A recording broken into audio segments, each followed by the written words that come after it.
Nepodceňujte silu diverzity a inklúzie. Správna komunikácia týchto hodnôt môže ovplyvniť vašu schopnosť pritiahnuť špičkové talenty. Podľa nedávneho prieskumu spoločnosti Monster až 83% respondentov Gen Z uviedlo, že pri rozhodovaní o tom, kde pracovať, zvažujú záväzok zamestnávateľa k diverzite a inklúzii. Dnes vám prezradím 6 tipov, ako jasne a autenticky komunikovať váš záväzok k diverzite a inklúzii v rámci employer brandingu.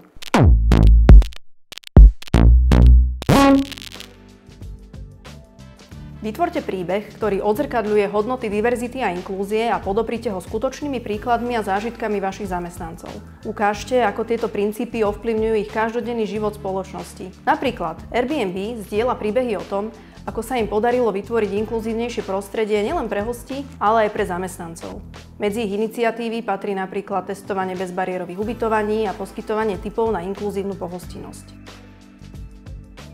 Ukážte, ako plníte svoje záväzky v oblasti diverzity a inklúzie prostredníctvom výročných správ. Do týchto správ môžete zahrnúť štatistiky a opísať konkrétne kroky, ktoré vaša spoločnosť realizovala na zlepšenie diverzity a inklúzie. V roku 2023 zverejnilo takýto report so zaujímavými dátami o zastúpení žien či etnických skupín až 154 spoločností z rebríčka Fortune 500. Každým rokom toto číslo narastá, zaradte sa preto aj vy medzi tých najúspešnejších a najatraktívnejších zamestnávateľov.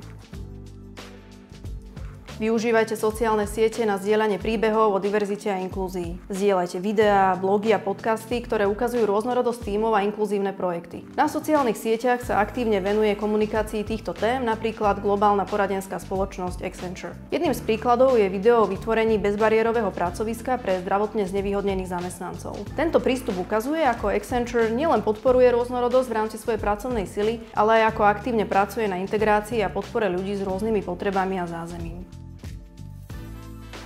Povzbuďte zamestnancov, aby sa stali ambasádormi diverzity a inklúzie. Keď zamestnanci aktívne zdieľajú svoje príbehy a podporujú tieto hodnoty, zvyšuje to autenticitu vášho employer brandingu. Napríklad IBM umožňuje svojim zamestnancom zapájať sa do aktivít súvisiacich s diverzitou prostredníctvom viac ako 200 Employee Resource Groups v 52 krajinách, čo podporuje vzájomnú podporu a výmenu skúseností. Zamestnanci majú tiež pripravený kompletný balík podkladov na komunikáciu a šerovanie, ktorý je dostupný na ich webe.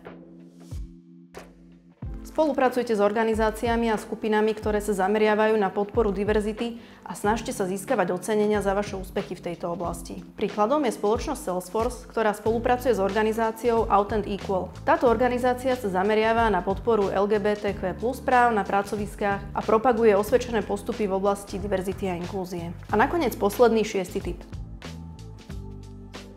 Uistite sa, že vaše materiály pre nábor zamestnancov jasne odrážajú hodnoty diverzity a inklúzie a že procesy výberu kandidátov sú spravodlivé pre všetkých. Johnson & Johnson je príkladom firmy, ktorá vo svojich náborových kampaniách aktívne prezentuje rôznorodosť a inkluzívne prostredie. Ich náborové videá ukazujú rôznorodosť tímov a aj ako spoločnosť podporuje inklúziu od prvých krokov náborového procesu. Dnes sme si predstavili 6 tipov, ako môžete v rámci vašej firmy posilniť záväzok k diverzite a inklúzii. Pamätajte, že autentická a efektívna komunikácia týchto hodnôt môže výrazne posilniť vašu značku a pomôcť vám prilákať a udržať si top talenty. Nie je to len o zlepšení vnímania vašej spoločnosti. Je to o vytvorení prostredia, kde sa každý cíti vítaný a hodnotný.